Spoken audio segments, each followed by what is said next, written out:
de l'offre.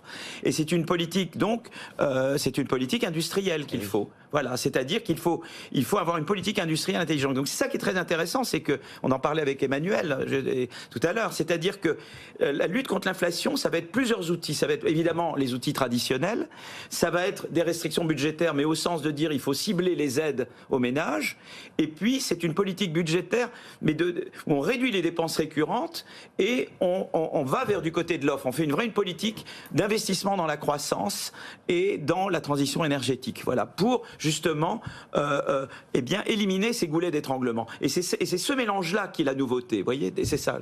Emmanuel Combe, Philippe est vraiment capital, parce qu'on parle toujours de politique monétaire, de politique budgétaire, mais la politique monétaire, à mon sens, elle a pour rôle essentiel de lutter contre l'inflation de nature conjoncturelle.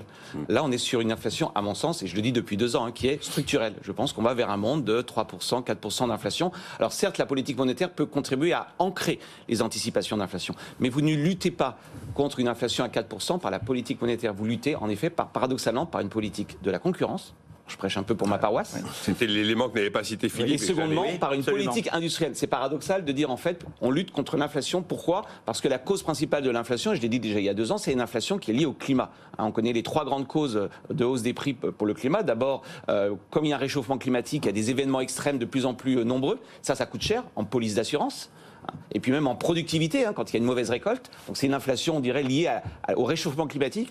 Il y a l'inflation qu'on appelle l'inflation fossile, la fossilflation, pour parler comme Isabelle Schnabel. C'est que le prix de l'énergie fossile va augmenter. Confère les quotas de carbone à 80 € la tonne contre 20 € il y a 4 ans. Et puis troisièmement, les produits propres, ça coûte super cher. Ça coûte super cher parce qu'on n'a pas encore d'économie d'échelle, on n'a pas encore d'économie d'expérience. La voiture électrique, ça coûte cher. Donc mécaniquement, vous en prenez pour 10 ans, 20 ans. Donc l'enjeu, c'est comment faire en sorte que cette période d'inflation soit pas trop longue. C'est de la politique industrielle. Mais c'est intéressant.